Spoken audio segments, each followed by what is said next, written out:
Hi all, hope you all are doing good. Welcome back to my channel. Actually ಇದು Wednesday ಮತ್ತು Thursday vlog continuation ಆಗಿರುತ್ತೆ. So ನಮ್ಮ ಹಸ್ಬೆಂಡ್ಗೆ ಬಾಕ್ಸಿಗೆ pack ಮಾಡೋದಕ್ಕೋಸ್ಕರ ನಾನು ಪಾಲಕ್ ಪನ್ನೀರ್ ಮಾಡೋಣ ಅಂತ ಹೇಳಿ ರೆಡಿ ಮಾಡ್ಕೊತಾ ಇದ್ದೆ. ಪಾಲಕ್ ಪನ್ನೀರ್ ಈಸಿನೇ ಅಲ್ವಾ, ಸೊ ರೆಸಿಪಿ ನಾನು ಆಲ್ರೆಡಿ ಮಾಡ್ತಿದ್ದೆ. ಸೊ ಗೊತ್ತು ಈಸಿಯಾಗಿ ಅಂತ ಹೇಳಿ ಪಾಲಕ್ ಪನ್ನೀರ್ ಮತ್ತು ಫುಲ್ಕಾ ಮಾಡೋಣ ಅಂತ ಹೇಳಿ ರೆಡಿ ಮಾಡ್ಕೊತಾ ಇದ್ದೆ. ಮತ್ತು ಹಂಗೆ ಬ್ರೇಕ್ಫಾಸ್ಟ್ಗೆ ಸ್ವೀಟ್ ಪೊಟ್ಯಾಟೊ ಕೂಡ ಬೇಯಿಸಿಟ್ಟಿದ್ದೆ. ಮತ್ತು ನಾವು ಎದೊಳ್ಳಷ್ಟೊತ್ತಿಗೆ ನಮ್ಮ ಅತ್ತೆ ಸೊಪ್ಪೆಲ್ಲ ತಂದು ಕೂಡ ಬಿಡಿಸಿ ರೆಡಿ ಮಾಡಿ ಇಟ್ಬಿಟ್ಟು ಹೋಗಿದ್ರು. ನನಗೆ ಚಪಾತಿ ಹಿಟ್ಟೆಲ್ಲ ಇಸ್ಬಿಟ್ಟು ಏನೇನು ಬೇಕೋ ಅದೆಲ್ಲ ರೆಡಿ ಮಾಡಿ ಇಟ್ಬಿಟ್ಟು ಹೋಗಿದ್ರು. ನಾನು ಜಸ್ಟ್ ಎದ್ಬಿಟ್ಟು ಪನ್ನೀರೆಲ್ಲ ಆಲ್ರೆಡಿ ನೆನ್ನೆ ತಂದು ಇಟ್ಟಿದ್ದೆ, ಅದನ್ನು ರೆಡಿ ಮಾಡ್ತಾಯಿದ್ದೆ. ಹಾಗೆ ಗರ್ಲ್ ಫ್ರೆಂಡ್ ಮೂವಿ ಚೆನ್ನಾಗಿತ್ತು ಅಂತ ಹೇಳ್ತಿದ್ರು ನೆಟ್ಫ್ಲಿಕ್ಸಲ್ಲಿ ಅಂತ, ಅದನ್ನು ನೋಡ್ಕೊತಾ ಎಲ್ಲ ಕಟ್ ಮಾಡ್ಕೊಂಡು ರೆಡಿ ಮಾಡ್ಕೊತಾ ಇದ್ದೆ. ನಮ್ಮ ಕಿಶೋರ್ ಅವ್ರು ಇನ್ನೂ ಎದ್ದಿರಲಿಲ್ಲ. ಸೊ ಅವ್ರು ಎದ್ದೋಳಷ್ಟೊತ್ತಿಗೆ ನಾನು ಪಾಲಕ್ ಪನ್ನೀರೆಲ್ಲ ರೆಡಿ ಮಾಡಿ ಈ ಫುಲ್ಕಾಗಿ ಬೇಕಾಗಿರೋ ಚಪಾತಿ ಹಿಟ್ಟನ್ನೆಲ್ಲ ಕೂಡ ಲೈಕ್ ರೌಂಡ್ ಶೇಪಲ್ಲಿ ಮಾಡಿ ರೆಡಿ ಮಾಡಿ ಇಟ್ಕೊಂಡಿದ್ದೆ. ಸೊ ಅವ್ರು ಎದ್ದು ಬಂದಿದ್ದ ತಕ್ಷಣ ಮಾಡೋಣ ಅಂಥೇಳಿ ನಮ್ಮಿಬ್ರಿಗೂ ಅವಾಗ ತಿನ್ನೋಕ್ಕೆ ಬೇಕಾಗಿರೋದು ಫುಲ್ಕಾ ಮತ್ತು ಬಾಕ್ಸಿಗೆ ಬೇಕಾಗಿರೋ ಅಷ್ಟು ಎಲ್ಲ ರೆಡಿ ಮಾಡಿ ಇಟ್ಕೊಂಡಿದ್ದೆ. ಸೊ ಅವರು ಕೂಡ ಎದ್ದು ಬಂದರು. ಬೆಳಗ್ಗೆ ಅವ್ರಿಗೆ ಬ್ರೇಕ್ಫಾಸ್ಟ್ಗೆ ಸ್ವೀಟ್ ಪೊಟ್ಯಾಟೊ ಕೊಟ್ಬಿಟ್ಟು ಹಾಗೆ ಬ್ಲ್ಯಾಕ್ ಕಾಫಿ ಮಾಡಿಕೊಟ್ಟಿದ್ದೆ. ನಾನು ಕೂಡ ಟೀ ಮಾಡ್ಕೊಂಡು ಕುಡಿದು ಇದೆಲ್ಲ ರೆಡಿ ಮಾಡೋಷ್ಟೊತ್ತಿಗೆ ಮಧ್ಯಾಹ್ನ 2 ಗಂಟೆನೇ ಆಗೋಗಿತ್ತು. ತುಂಬ ಟೇಸ್ಟಿಯಾಗಿ ಬಂದಿತ್ತು. ಆ್ಯಕ್ಚುಲಿ ಸ್ವಲ್ಪ ಖಾರ ಜಾಸ್ತಿನೇ ಹಾಕಿ ಮಾಡಿದ್ದೆ. ತಿನ್ಕೊಂಡು ಹಾಗೆ ಮೂವಿ ಕ್ಲೈಮ್ಯಾಕ್ಸ್ ಕೂಡ ಬಂದಿತ್ತು. ಕ್ಲೈಮ್ಯಾಕ್ಸಿನ ಮುಗಿಸ್ಕೊಂಡು ತಿಂದು ಕೂಡ ಮುಗಿಸಿದ್ವಿ. ನಾನೇ ಇಲ್ವಲ್ಲ ಆಫೀಸಲ್ಲಿ, ಏನಕ್ಕೆ ಇಷ್ಟು ಚೆನ್ನಾಗಿ ರೆಡಿ ಆಗ್ಬಿಟ್ಟು ಹೋಗ್ತಿದ್ಯಾ? ರೆಡಿ ಆಗೋದು ತಪ್ಪ ನಮ್ಮ ಅಷ್ಟು perfume, hair dry, blow dry ಅಂತೆ, ಮ್ಯಾಚಿಂಗ್ ಶೂಸು ಇವೆಲ್ಲ ಏನಕ್ಕೆ? ಅದು ನಾರ್ಮಲಾಗಿ ಹೋಗು.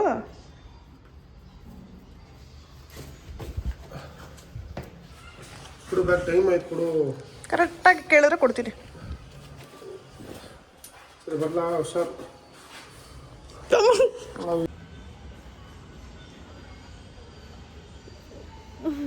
ಬಾಯ್. ಅವ್ರು ಹೋದ್ಮೇಲೆ ನಾನು ಒಂದು ಸ್ವಲ್ಪ ಮನೆ ಕೆಲಸ ಮುಗಿಸಿ ರೆಸ್ಟ್ ಮಾಡೋಷ್ಟೊತ್ತಿಗೆ ನಮ್ಮ ಅತ್ತೆ ಕಾಲ್ ಮಾಡಿ ಏನಾದರೂ ತರಬೇಕಾ ಅಂತ ಕೇಳಿದ್ರು ಕೆಲಸದಿಂದ ಬರ್ತಾ. ನನಗೆ ಪಾಯಸ ತಿನ್ನಬೇಕು ಅನಿಸ್ಬಿಟ್ಟಿತ್ತು. ಸೊ ಪಾಯಸಕ್ಕೆ ಏನೇನು ಥಿಂಗ್ಸ್ ಬೇಕೋ ಅದನ್ನು ಹೇಳಿದ್ದಕ್ಕೆ ತಂದು ಕೊಟ್ಟಿದ್ರು ನಮ್ಮ ಅತ್ತೆ. ಅದೇ ಥರ ಪಾಯಸನೂ ಮಾಡಿದ್ದೆ. ಇದು ಕೂಡ ಸಖತ್ ಟೇಸ್ಟಿಯಾಗಿ ಬಂದಿತ್ತು. ಪಾಯಸಕ್ಕೆ ಆ್ಯಕ್ಚುಲಿ ಬಾದಾಮ್ ಪೌಡರೆಲ್ಲ ಮಿಕ್ಸ್ ಮಾಡಿದ್ರೆ ಚೆನ್ನಾಗಿರುತ್ತೆ ಅಂತ ಯಾವುದೋ ರೀಲಲ್ಲಿ ನೋಡಿದ್ದೆ.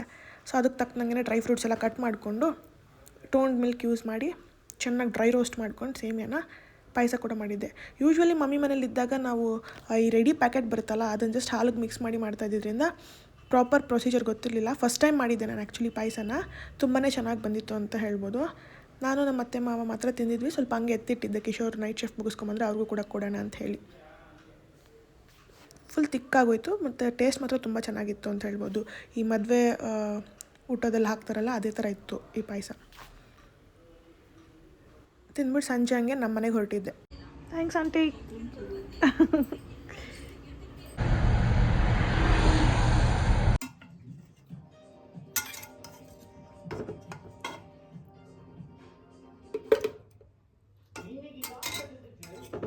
ಅಮ್ಮ ನಾನು ಬರ್ತೀನಿ ಅಂತ ಮಾಡ್ದ ಫಿಶ್.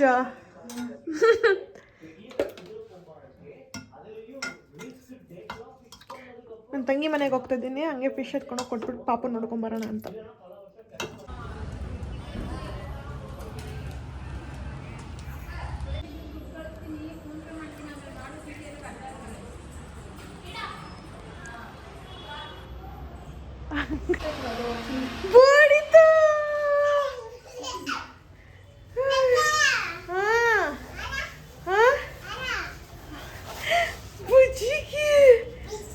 ಇಷ್ಟೊಂದು ಹೋದಾ ಅಮ್ಮೋ, ನಿಧಾನಮ್ಮ. ಅದಕ್ಕೆ ಅದು ಇದೆತ್ಕೋ.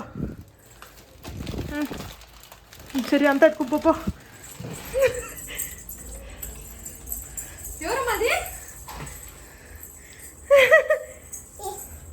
ಅಯ್ಯೋ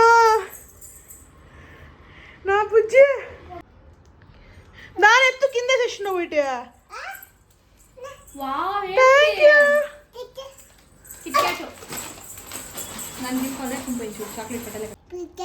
ಬಿಸ್ಕೆಟಾ? ಚಿಪ್ಸಾ? ಹಾಂ, ಚಿಪ್ಸಾ ಚೋಚನಾ? ಚೋಚ ಕಾವಲ್ನಾ?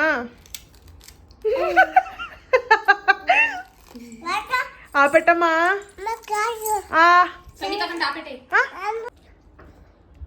ఓకే నీకు ఇచ్చలే ఏ నువ్వు నాకు బుజ్జి మొట్టే పప్స్ కావాలనా మొట్టే పప్స్ పప్స్ బడవా కావాలనా ఏయ్ ఏమే బుజ్జి ఏమది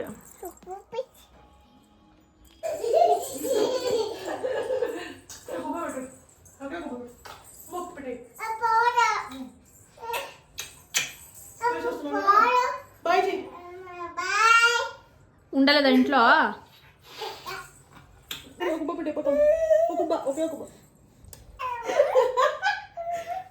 వచ్చలేదా వచ్చలేదా ఎలా వచ్చలే ప్లీజ్ ప్లీజ్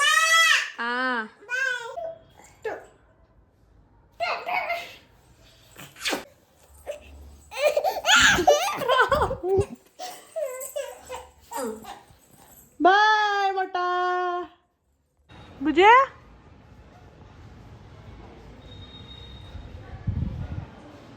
ನಾನು ಬರ್ತೀನಿ ಅಂತ ನಮ್ಮಪ್ಪ ಭಾಂಗ್ಡ ಫಿಶ್ ಎಲ್ಲ ತಂದು ಫಿಶ್ ಕರಿ ಮಾಡೋಕ್ಕೆ ಹೇಳಿದ್ರಂತೆ.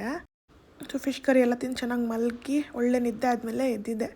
ಸೊ ನೆಕ್ಸ್ಟ್ ಡೇ ಮಾರ್ನಿಂಗ್ ನಂಗೆ ಒಂದು ಸ್ವಲ್ಪ ಈಚೆ ಹೋಗೋ ಕೆಲಸ ಇತ್ತು. ತಲೆಗೆಲ್ಲ ಸ್ನಾನ ಮಾಡ್ಕೊಂಡು ನೀಟಾಗಿ ರೆಡಿಯಾಗಿ ಮನೆಯಲ್ಲೆಲ್ಲ ಕ್ಲೀನ್ ಮಾಡಿ ಪೂಜೆ ಮುಗಿಸಿ ಮಮ್ಮಿ ಬ್ರೇಕ್ಫಾಸ್ಟ್ ಮಾಡಿಟ್ಟಿದ್ರು.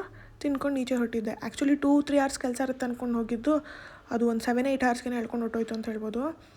ಇವಾಗ ನಾನು ಸುಮ್ಮನೆ ಇರೋದ್ರಿಂದ ಲೈಕ್ ಕೀನ್ಲಿ ಲುಕಿಂಗ್ ಫಾರ್ ಜಾಬ್ಸ್. ಕೆಲಸ ಪ್ರಾಪರಾಗಿ ಸಿಗಬೇಕು ಅಂತ ಹುಡುಕ್ತಿರೋದ್ರಿಂದ ಸ್ವಲ್ಪ ಬ್ಯುಸಿ ಇದ್ದೀನಿ.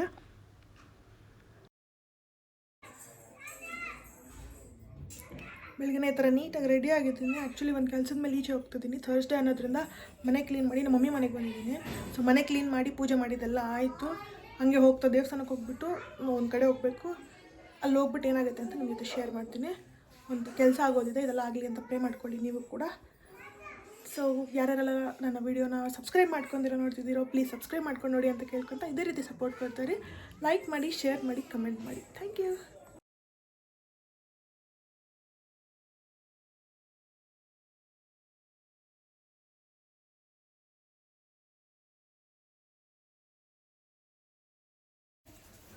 ಟಾರ್ಚರ್ ಕೊಡ್ತಿದ್ದಾಳೆ ನೋಡಿ, ನನಗೆ ತಿನ್ನಕ್ಕೆ ಬಿಡ್ತೀರಾ? ಏನು ಮಾಡ್ತಾಯಿದ್ಯಾ ಬುಜ್ಜಿ? ಏನು ಮಾಡ್ತಿದ್ಯಾ? ಜುಟ್ಟಾಗ್ತಿದ್ಯಾ? ರಬ್ಬರ್ ಬ್ಯಾಂಡ್ ತೋರಿಸು.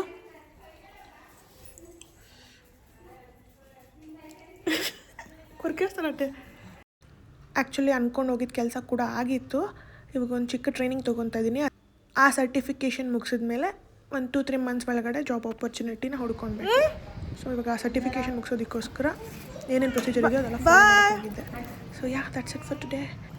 Thanks for watching. Take care. Love you all. Bye.